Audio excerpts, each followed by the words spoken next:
Napakaganda nga naman ang koneksyon at chemistry ng Alas Pilipinas ngayon sa 2024 ABC Challenge Cup for Women.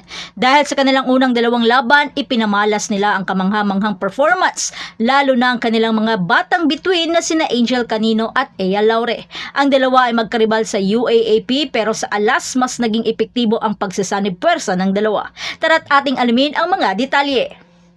Pero bago pa man ang lahat, kung hindi ka pa nakapag-subscribe, please like and subscribe at pakispike na rin sa bell button para lagi kang updated sa mga valuable ganap. Nagsimula ng malakas ang kampanya ng Alas Pilipinas dito sa ating sariling tahanan kung saan nagwagi sila sa dalawang laban na may 4 na set laban sa Australia at India. Si Angel Canino ang nanguna sa puntos na nagtala ng 17 at 22 points sa parehong laban.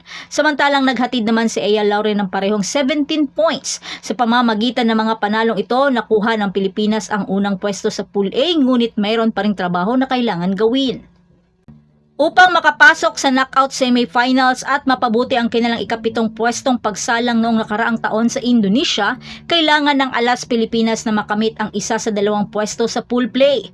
Nakaharang sa kanila ang Iran na naghati ng panalo at talo sa kanilang unang dalawang laban at ang Chinese Taipei ang tanging kupunan sa pool na hindi pa nananalo. Bagamat mabilisan ang pagbuo ng Alas Pilipinas at ang kanilang magaling na duo, determinado silang ibigay ang lahat sa loob ng court at magtungo sa tagumpay.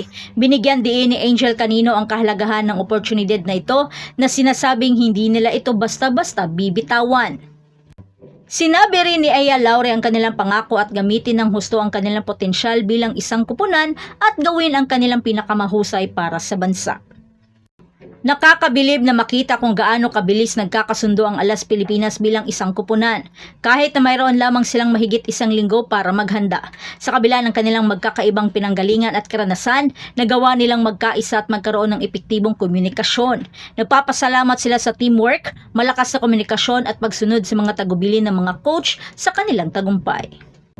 Binigyan din ni Laure at Canino ang kahalagahan ng pagtitiwala sa isa't isa sa loob ng court. Naniniwala sila na ang mga puntos nila ay hindi lamang para sa kanilang sarili kundi para sa buong kupunan at para sa Pilipinas. Ang paglalakbay ng Alas Pilipinas sa 2024 ABC Challenge Cup for Women ay nagsimula ng napakaganda.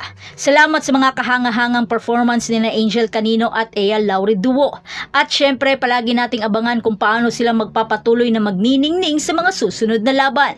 Manatili lamang sa ating channel para sa iba pang mga balita at update.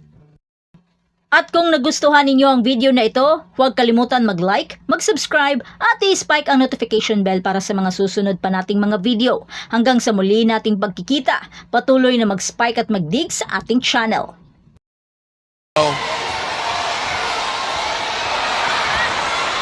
Philippines by 4.